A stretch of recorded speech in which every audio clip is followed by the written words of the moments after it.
है, एक ब्लेसिंग है। और प्रभु कहता है जहां 2 या 3 एक न मन होते हैं, है ना, मेरे नाम से एक मन होते हैं, मैं उनके बीच मौजूद होता हूँ। क्योंकि प्रभु जानता है कि एक मन होना भी कितना हार्ड है ना। तो परमेश्वर का वादा इस बात के मद्देनजर जुड़ा है, इस बात के मद्देनजर जुड़ा है कि परमेश्वर आपको वो ब्लेसिंग्स देना चाहता है जिसकी आप कल्पना भी नहीं कर सकते। क्योंकि हमारा दृष्टिकोण क्या है, दुनियावी है, और दुनियावी सोच समझ के अनुसार ही हमारा जीवन जिया जाता है, और उसी की चाह में हम प्रतिदिन प्रयासरत रहते हैं। और आप देखते हैं कि हम ही नहीं, वो तमाम दुनिया के अंदर जितने लोगों को देखोगे ना, सुबह उठते के साथ ही वो जो दिनचर्या उनकी चालू हो जाती है, उससे किसी बात की जद्दोजहद में चालू हो जाती है कि कैसे भी करके आज के दिन के लिए अपनी जो रोटी है हम प्राप्त कर लें, कैसे हम अपने जीवन की आवश्यकताओं को पूर्ण कर लें। और इसको पाने के लिए वो क्या करते हैं, निरंतर प्रयासरत रहते हैं, है ना। और दुनिया जैसे जैसे दुनियावी बातों में जानी जाती है, तो उसके लिए वो क्या करती है, हर साम दाम दंड भेद सब लगाती है ना।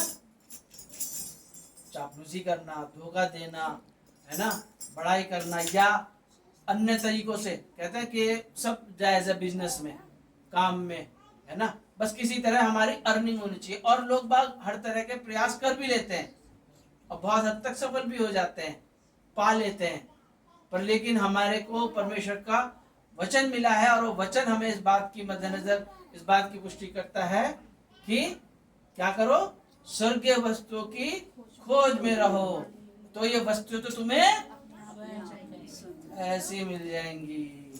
पर हम इस वचन को पढ़ते हैं, पर लेकिन उसके बाद भी क्या हम सच में उन स्वर्गीय वस्तुओं के ऊपर तक कॉन्सेंट्रेट कर पाते हैं, है ना, नहीं कर पाते। क्योंकि अब उसको हम देखते ही नहीं है, जानते ही नहीं है। उसको कौन जानेगा, कैसे समझेंगे? उसे वही समझ सकता है जो उससे जुड़ा हो, जो उसकी खोज में हो, उसकी चाह हो। तो यकीनन वो उसके लिए प्रयासित रहेगा, उसको पाने के लिए प्रयास करेगा। आज जब जो वचन हमने पढ़ा, वो वचन हमने पढ़ा मत्ती 7:7-12 के अंतर्गत, और वो लिखा है, मांगो तो तुम्हें दिया जाएगा, ढूंढो तो तुम पाओगे। कितना उम्दा वचन है। और वो कहता है, मांगो तो तुम्हें दिया जाएगा, ढूंढो तो तुम पाओगे, खटखटाओ तो तुम्हारे लिए खोला जाएगा। क्योंकि जो कोई मांगता है उसे मिलता है, और जो ढूंढता है वह पाता है, और जो खटखटाता है उसके लिए खोला जाएगा। प्रभु का ये वचन सामर्थी वचन है, और जो प्रभु ने लिख दिया पवित्र आत्मा की अगुवाई में, है ना, सारा शास्त्र पवित्र शास्त्र जो है परमेश्वर की पवित्र आत्मा के द्वारा रचा गया है ना, जो लिख दिया तो लिख दिया, और वो वैसे ही पूरा होता है।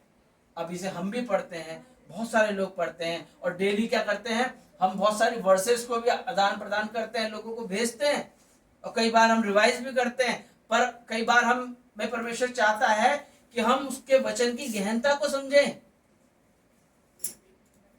क्या परमेश्वर हमें लग्जरियस लाइफ देने के लिए इन बातों के लिए मद्देनजर इन बातों को बोलता है? जो प्रभु के लोग हैं इस बात को बड़ी गंभीरता पूर्वक समझते हैं कि परमेश्वर इन बातों को चाहता है। मांगो तो तुम्हें दिया जाएगा। हम क्या मांग रहे हैं, क्या चाह रहे हैं? मैं अपने जीवन में बहुत सारी बातों से अज्ञान था, या उन बातों का मुझे बोध ही नहीं था, ये कह लीजिए कि जिस प्रकार से मुझे जानना चाहिए उस प्रकार से मैं नहीं जान पाता था। और आज भी मैं उसको जानने के लिए प्रतिदिन प्रयासरत हूँ। ये नहीं कि मैं उसको कंप्लीट कर लिया, मैं पा लिया, मैं आज वचन लेके बैठ गया, वचन की संगति कर रहा हूँ तो इट मींस कि मैं कंप्लीट हो गया। नहीं, मैं उस पर बढ़ता हूँ, प्रतिदिन बढ़ता हूँ, बढ़ने के प्रभु की अनुग्रह की कृपा दृष्टि तले। क्योंकि ये मेरे अंदर नहीं, या हम में से किसी के अंदर नहीं है। क्योंकि अभी प्रभु का एक वचन लिखा है कि अगर तुम्हारे अंदर राई के दाने के बराबर विश्वास होता तो तुम इस पहाड़ से कहते उखड़ जा, समुद्र में गिर पड़, तो हो जाता।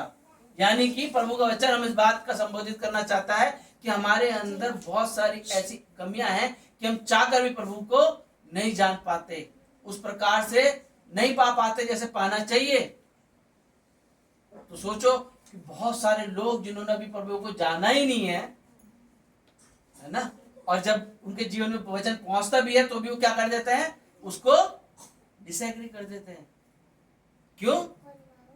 क्योंकि वो अपने स्वेच्छा से, अपने इच्छा अनुसार प्रभु को भी पाना चाहते हैं।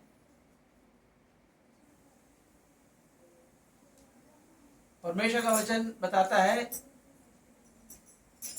एक स्त्री के 2 बेटे थे और वो प्रभु के पास लाई और प्रभु से कहने लगी, प्रभु हम चाहते हैं, बेटे कहने लगे चाहते हैं कि तू तेरे राज्य में एक तेरे दाहिने बैठे और एक बाएं बैठे। मतलब एक्सेप्टेशंस कहाँ तक है? इंसान की दुनियावी जब जैसे एनवायरनमेंट आता है, उस एनवायरनमेंट के अकॉर्डिंग हम कहाँ तक अपनी सोच को ले आ सकते हैं। उनका प्रभु आ गया, यीशु मसीह आ गया, यही उद्धार करता है, इसकी यही सारी बातों का पूरा करने वाला है, तो अब हम इसी से ही क्या कर लें, अपनी बातों को पूरी कर लें। प्रभु यीशु मसीह ने कहा, क्या जो कटोरा मैं पीने पे हूं क्या तुम पी सकते हो? उन्होंने कहा हाँ पी सकते हैं। और उन्होंने कहा हाँ तुम पियोगे, और उन्होंने मना नहीं करा, और उन्होंने कहा हाँ तुम पियोगे।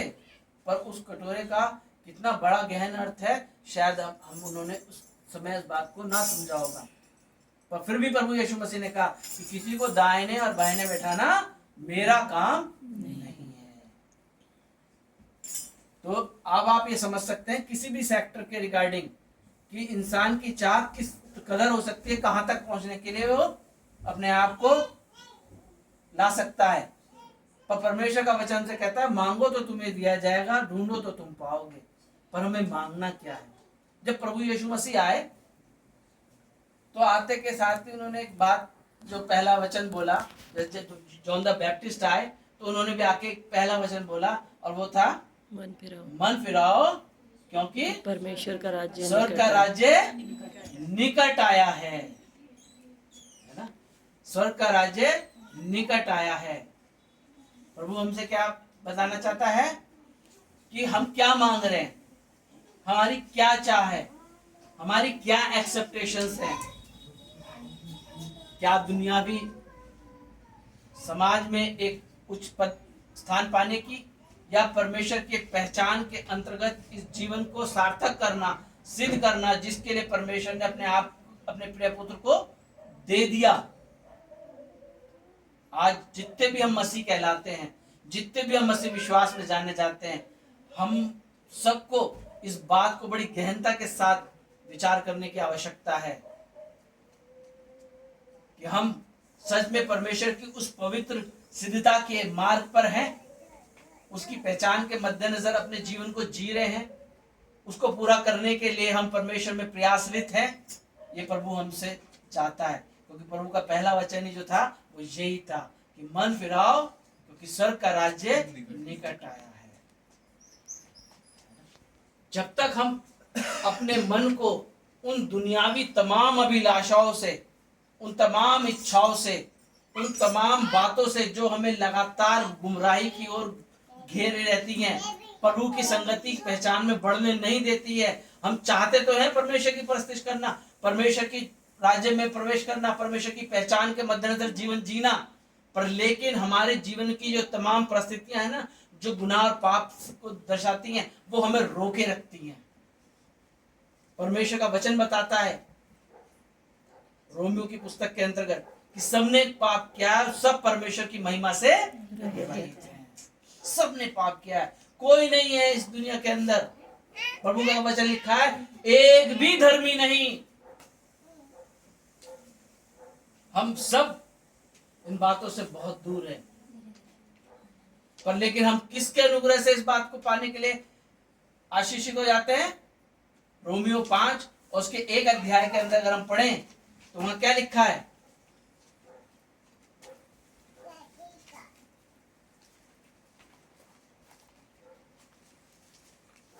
रोमियो उसका 5वां अध्याय। अतः जब हम विश्वास से धर्मी ठहरे जी, तो अपने प्रभु यीशु मसीह के द्वारा परमेश्वर के साथ मेल रखे। अतः जब हम किससे धर्मी ठहरे? विश्वास विश्वास से धर्मी ठहरे। तो अपने प्रभु यीशु मसीह के द्वारा, किसके द्वारा? प्रभु यीशु मसीह के द्वारा अब हमें क्या करना है? परमेश्वर से मेल रखना है। उसी से तो मांग रहे हैं, यीशु मसीह के नाम में मांग रहे हैं। मांग तो उसी से रहे, देने वाला तो वही है, इस सृष्टि का सृष्टिकर्ता तो वही है, सारी सृष्टि उसी ने तो बनाई। जितना आकाश पृथ्वी पर है ना, जीव जंतु पेड़ पौधे मानव है ना, सारी सभ्यताएं जितनी दिखाई दे रही, सब कुछ दिखाई दे रहा है ना, जितना भी हम जाना जाता है प्राकृतिक रूप से, सब परमेश्वर ही तो संरचने वाला है। और हम इस बात पे पूर्णतः विश्वास करते हैं कि सब कुछ उसकी अधीनता में है। प्रभु का वचन कहता है कि तुम एक बाल को भी काले से सफेद कर सकते हो।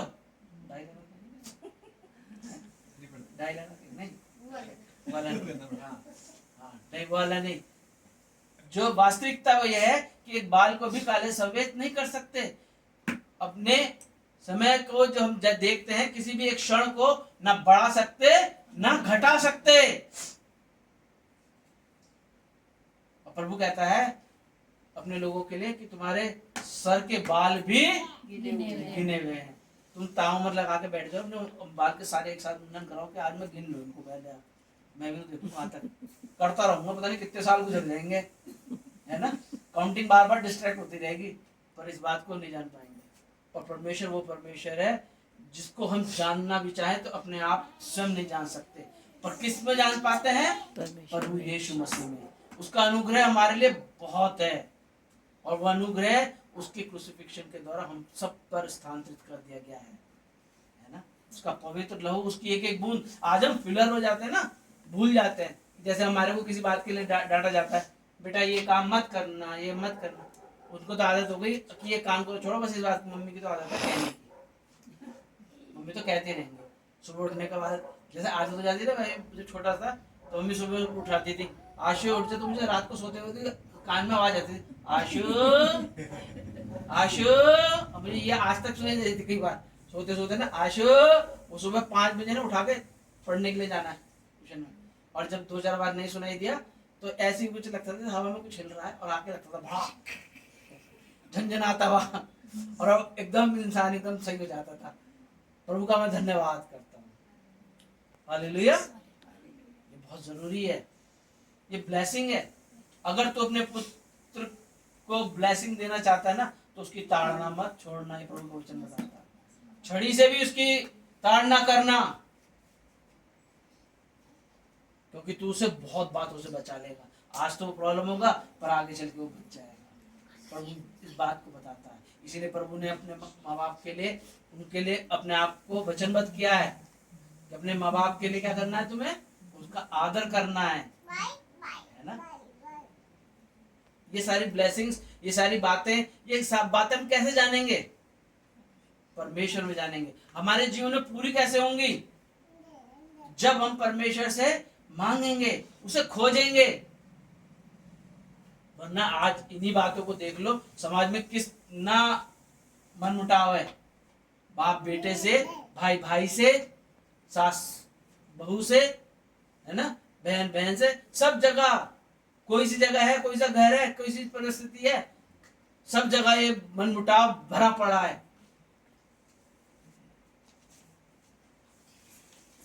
पर प्रभु चाहता है कि हम परमेश्वर में एक मन हो, एक मन हो। तो इतने सताव के साथ, इतने घृणा के साथ, इतनी ऐसी बातों के साथ एक मन होना कठिन है, और संसार में बड़ा दुख है। और देखो लगातार संसार के अंदर दुनिया भर के हॉस्पिटल्स, दुनिया भर के स्टेशन, पुलिस स्टेशन, सब जगह कितनी परेशानी, कोर्ट कचहरी भरी पड़ी हैं, केसेस नहीं आते। कितने करोड़ों केसेस पेंडिंग पड़े हैं, लगातार भरे पड़े हैं, है ना। क्या है? गुनाह की प्रवृत्ति इतनी ज्यादा प्रबल है। हम परमेश्वर के उस प्रेम का मतलब अनुभव ही नहीं करना चाहते। परमेश्वर का जो समय है वो सब बातों के ऊपर है ना, सब बातों के ऊपर है। परमेश्वर सबसे ऊपर है, तो परमेश्वर की बातें, परमेश्वर का समय सबसे ऊपर है। परमेश्वर चाहता है कि हम अपने जीवन में सर्वप्रथम पहला स्थान परमेश्वर को दें। परमेश्वर के ने जो परमेश्वर ने 10 हुक्म अपने लोगों को दिया, इजरायलियों को दिया, तो पहली हुक्म क्या था? तो मुझे छोड़ किसी को ईश्वर करके ना मानना है तो मुझे तू, हाँ जोर की बोलो। नहीं, पहले तो मुझे आज्ञा छोड़ क्या थी? तो मुझे छोड़ किसी को ईश्वर करके ना मानना तू मुझे छोड़ किसी को प्रभु करके ना मानना। ना मानना। प्रभु करके ना मानने से तात्पर्य क्या है? अगर मेरे जीवन में पहले ही दिन पहला जो समय होता है वो प्रभु के लिए नहीं है, और दूसरी बात है, अरे कहते मोबाइल चार्ज हुआ नहीं हुआ, रात इधर उधर रख तो नहीं दिया था, अरे नेट तो ऑन नहीं रह गया, अरे वो कन्वर्सेशन चल रही थी, अरे सुबह उठते के साथ ही वहां जाना है, ये करना है, वो करना है, अरे ड्यूटी के लिए लेट हो गया, खाना बना दे, दुआ तो कर जाता। थैंक यू, आमीन, आमीन। वो आमीन ही बस वो अंदर ही अंदर सुनाई दे रहा, कुछ नहीं सुनाई दे रहा। परमेश्वर को कैसा स्थान दे रहे हैं, कैसा मान दे रहे हैं, कैसी उसकी पहचान में बढ़ रहे हैं। और परमेश्वर से हम क्या चाहते हैं? अनगिनत ब्लेसिंग्स, प्रभु, नई गाड़ी, नया घर, एक अच्छा जीवन साथी, और समाज में एक बहुत उच्च पद स्थान, सब मेरे अधीनता में। I am the superior. तो ये किसकी अपेक्षा है? मनुष्य की, जो परमेश्वर के स्वरूप में नहीं है, परमेश्वर के स्वभाव में नहीं है, वो उसकी अपेक्षा है। अब प्रभु के स्वभाव में है तो परमेश्वर को पहला स्थान देना है, परमेश्वर की पहचान में होकर जीवन जीना है। तो प्रभु कहता है मांगो तो तुम्हें दिया जाएगा, पर हम मांगते क्या है, यह आज हमें विचार करने की आवश्यकता है। हम उसके राज्य की खोज कर रहे हैं। प्रभु ने क्या कैसे बताया, कैसे दर्शन बताया? परमेश्वर का राज्य किस प्रकार है? एक व्यापारी ने क्या करा? एक हीरा, स्वर्ग का राज्य उस हीरे के समान है, जिस व्यापारी ने सब कुछ बेच दिया और क्या कर लिया? उस हीरे को मोल ले लिया। स्वर्ग का राज्य किस प्रकार है? इस बड़े जाल के समान है जो समुद्र में डाला गया और सारी मछलियों को, छोटी बड़ी हर तरह की मछलियों को खींच लाया। स्वर्ग का राज्य किस प्रकार है? थोड़े से खमीर के तरह। थोड़े से खमीर के समान है। तो थोड़ा सा बोया पूरा आटा क्या हो गया? हम सोचें, हम में राई के दाने बराबर प्रभु की पवित्र संगति के प्रति विश्वास है, तो आज हमें अपने आप को, अपने हृदय को जांचने की आवश्यकता है। प्रभु अपने आप को उसने क्या कर रखा है? वचनबद्ध कर रखा है। उसने ब्लेसिंग्स दे दी तो दे दी, और उसके अनुग्रह के तले हम परमेश्वर में आशीषित तौर से बढ़ रहे हैं। प्रभु ने जब नूह के समय जल प्रलय का प्रकोप दिखाया ना, तो वो दुनिया के तमाम वो जो लोग थे उन्होंने इस बात को नहीं जाना था कि बारिश भी कभी होगी, कभी जल प्रलय भी हो सकता है। पर लेकिन एक समय आया, उसका धर्मी जन लगातार इस बात को व्यक्त करता रहा, पर लोगों ने नहीं सुना। पर उसका वो और उसका परिवार परमेश्वर में उस कार्य के लिए जुड़ गए जिसको परमेश्वर ने ठहरा दिया था, और तमाम नई सृष्टि के लिए वो एक मध्यस्थ बना, है ना? वो जहाज बनाया और उसमें सारे जानवर, पक्षी और तमाम जीव जंतु उसके अंदर आ गए, और वो नूह और उसका पूरा परिवार बचा लिया गया। कितने समय तक पानी रहा धरती पर?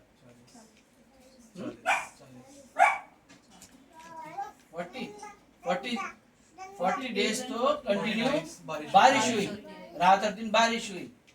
पानी जो भरा रहा कम से कम कितना? 150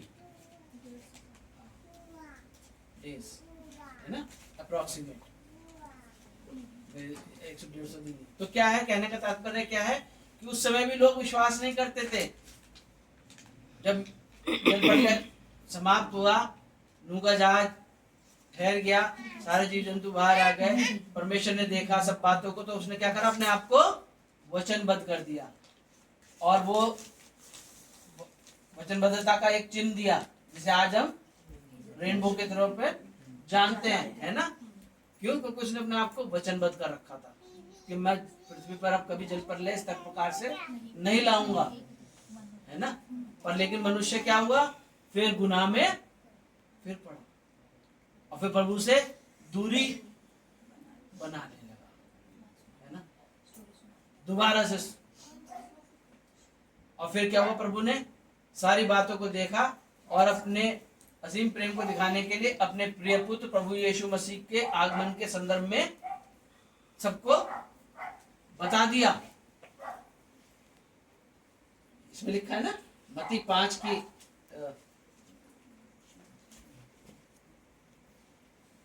मत्ती 5 उसकी 17वीं आयत में लिखा है,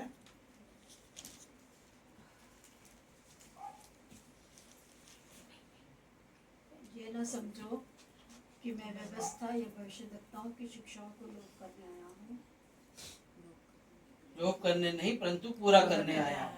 जो बातें भविष्यद्वक्ताओं के द्वारा लिख दी गई थी उनके प्रथम आगमन के संदर्भ में, उन सारी बातों को प्रभु यीशु मसीह ने आकर क्या कर दिया, पूरा कर दिया। और उस समय भी बहुत सारे लोग थे जो प्रभु पर विश्वास नहीं करते कि उसका द्वितीय पुत्र मतलब उसका पुत्र आएगा, है ना, और इस तरह से होगा।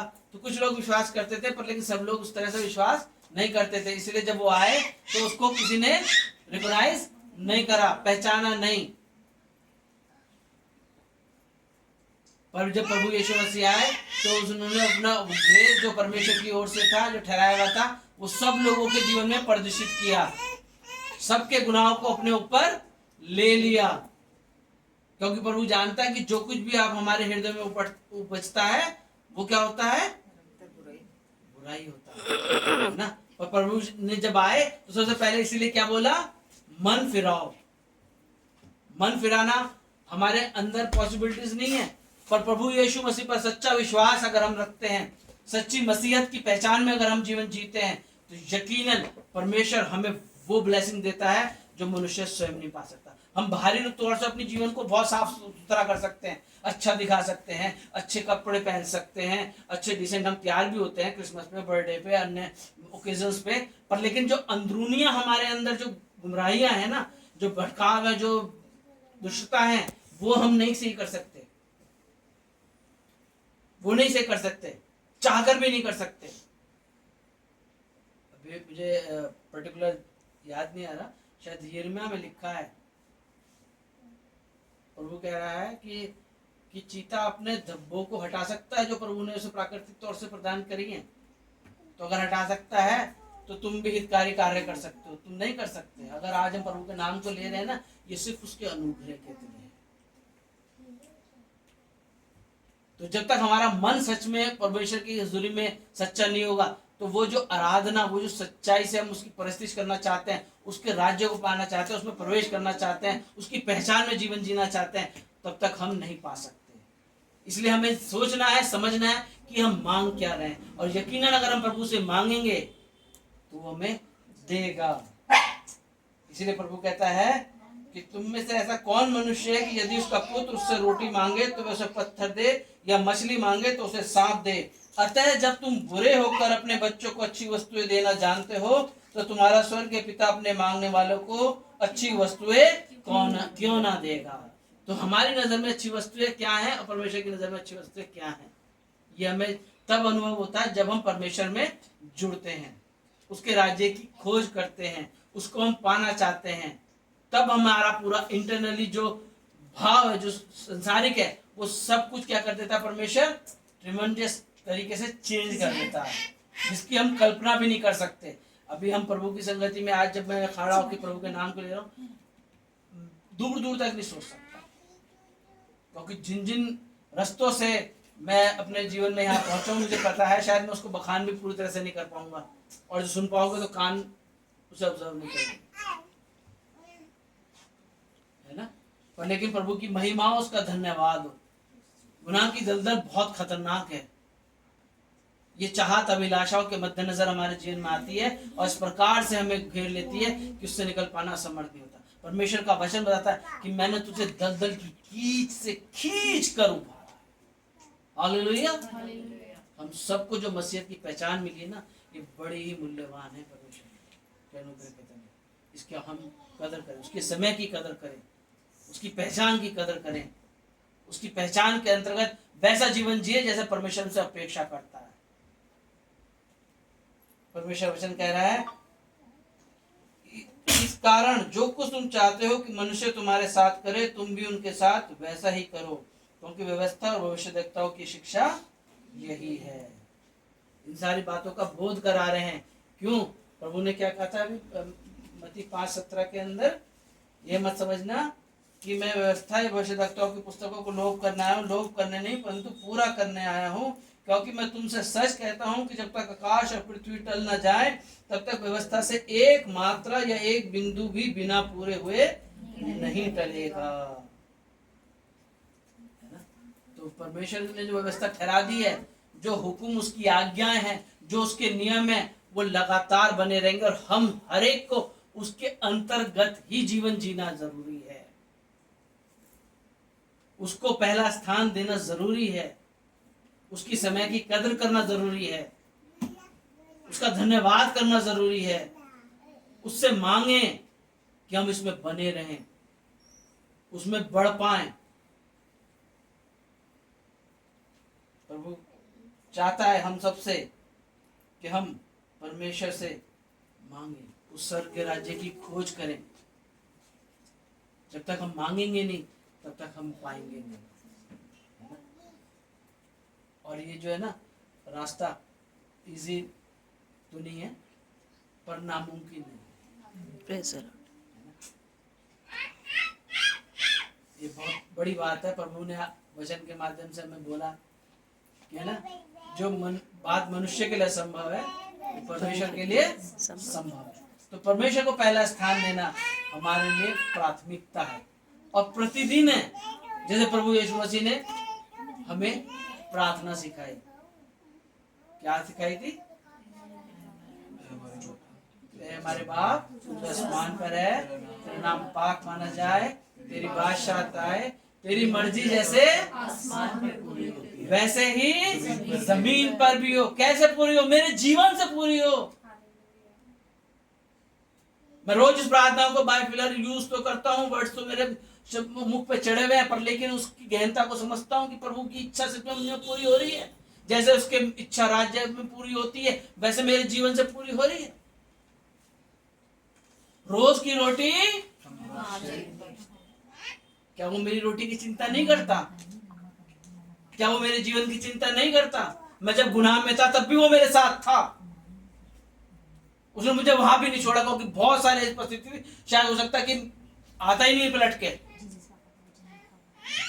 बिल्कुल ऐसे छू के निकल गया। कितनी बार ऐसे हादसे से गुजरा हूं, किस दुनिया से, और परमेश्वर ने बचाया है, खींच कर निकाला है। क्योंकि वो तब भी था और वो आज भी इंतजार करता है, आज भी चाहता है प्रभु की ओर मुड़ें, मन फिराएं, सच्चा पश्चाताप करें, प्रभु से मांगें, बुद्धि मांगे, उसकी आज्ञाओं में जीने के लिए आशीष मांगे, उसके नियमों का पालन करें। यही हमारी पहचान है, यही हमारा जीवन है। आज के इस दिन में, जबकि हमारे बच्चे नौडी का जन्म दिवस है, हमारी सबके यही आशीर्वाद है कि सबसे बढ़कर परमेश्वर से और परिपक्व और मजबूत हो जाओ, उसके वचन से बढ़ जाओ, उसकी पहचान से बढ़ जाओ। बाकी सारी चीजें तुम्हारे जीवन में परमेश्वर पूरा करेगा, चाहे कोई तुम्हारे साथ हो या ना हो। परमेश्वर हमारे उन बड़ों के साथ भी हमेशा रहा, आज भी है, और आने वाले युग में उन बच्चों के साथ भी रहेगा, क्योंकि उसका वादा है। मैं तुझे भजन कभी संहिता? ना छोड़ूंगा न त्यागूंगा। जी, मैं तुझे कभी ना छोड़ूंगा न हाँ, त्यागूंगा। मैं तुझे कभी ना छोड़ूंगा ना कभी त्यागूंगा। एक वचन और लिखा है, भजन संहिता 100 उसकी 5वीं आयत के अंतर्गत लिखा है,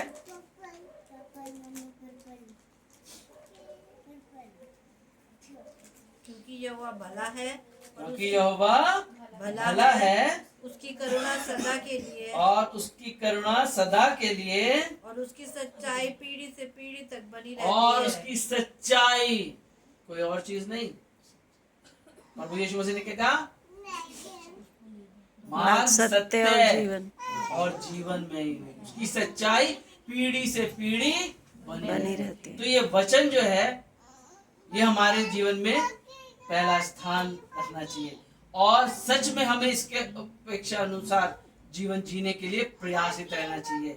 क्योंकि हम सब जानते हैं हम सब कमजोर हैं, हम सब में कहीं ना कहीं निर्बलता है। पर प्रभु का धन्यवाद करते हैं, प्रभु के वचन के संगति के मद्देनजर अगर हम जीवन जीते हैं तो हमारी निर्बलताओं में भी उसकी सामर्थ कार्य करती है। हालेलुया। परमेश्वर वचनों के द्वारा हम सबको आशीषित करे। आइए हम प्रार्थना करेंगे। कुदूस मेहरबान दयालु सामर्थ्य अनुग्रहकारी सर्वशक्तिमान पिता परमेश्वर, राजाओं के राजा, प्रभु के प्रभु,